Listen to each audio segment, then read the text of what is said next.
I missed one meeting in 12 years at the firm. 1. By Monday morning, the woman I had trained for 2 years was being introduced as the lead designer on the project I had been building since September. My name is Renata. I am 43. I am a senior architect at a boutique firm in Chicago that specializes in public buildings, libraries, community centers, transit hubs. The kind of work where the budgets are smaller than commercial, but the buildings outlive everyone who designed them. That trade-off has always been worth it to me. 9 months before any of this happened, our founding partner walked into my office and put a folder on my desk. The Lincoln Park Civic Library. LEED Platinum Target. 58,000 square feet. He told me he wanted a senior partner promotion attached to whoever shaped the winning concept, and he wanted me to lead. I did not say anything for almost a minute. I just looked at the folder. Then I asked him for 9 months.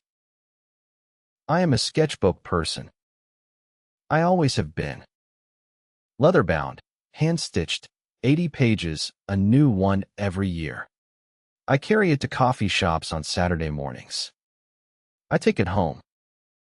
I draw at the kitchen table after my daughter goes to bed. My sketches do not live in the firm's project management system. They never have. The firm tolerated this because I produced. I produced more than anyone there. Hollis was the junior architect I had personally mentored for the previous 2 years. She came to us from a strong program with an MBA on top of her design degree, which was unusual. She golfed with our founding partner. They shared a tailor. None of that bothered me.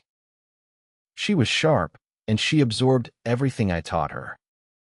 I gave her access to my sketchbook on 3 separate projects. I trusted her completely. In late May, my daughter chipped a molar against a school water fountain. The oral surgeon scheduled an emergency extraction for Friday afternoon. The same Friday, I had a working session with the founding partner and 2 principals to walk them through where the library design had landed. I texted Hollis. I asked her to sit in, take notes, and tell me what was discussed when I got back. She wrote back, of her course, hope your daughter is okay. 3 exclamation points. I drove my daughter home that evening with gauze in her cheek and ice cream in the cup holder. I felt fine. Tired, but fine. I checked my email at a stoplight and saw Hollis had sent a recap. It said, "Great meeting. We'll fill you in Monday. Sleep well." That weekend I worked on the next sketchbook spread. Lobby light wells. I posted progress shots to my private Instagram story, the way I had every weekend for 9 months, because my daughter liked to scroll back through them and tell me which ones were her favorite. I never thought of that archive as anything other than a parent's habit. Monday morning, the principals stand up. The founding partner walked in with a printed deck. He set it down, looked at the room, and said, "Before we get into anything else, I want to thank Hollis for the extraordinary work she presented Friday on the Lincoln Park concept." He turned to her. He said, "I am moving you onto this project as the lead designer. The senior partner conversation we have been having is officially on the table." The room said congratulations. Someone clapped. Hollis looked at me for 1 second. Then she looked down at her notebook. I did not say anything. I nodded. I waited until the meeting ended. I walked back to my office. I closed the door. I sat down. The first thing I felt was not anger. It was the specific flat feeling of recognizing that the floor I had been standing on was painted onto a wall. I had been working against a future that did not exist. The partnership was already being given to someone else. I considered the obvious moves. Storm into the partner's office. Demand a hearing. Pull my sketchbook out of my bag and slap it on his desk. None of those would work. He had spent Friday in a room watching Hollis present a polished concept.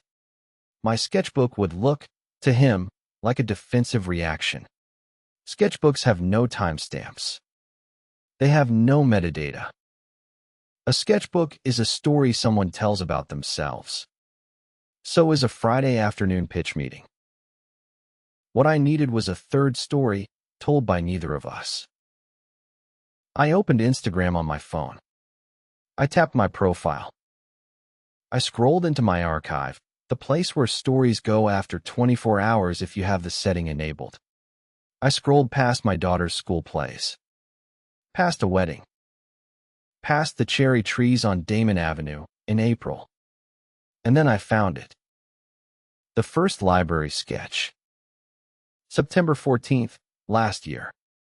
Posted at 6:47 on a Sunday morning, with a coffee mug visible in the corner of the frame. Then the next one.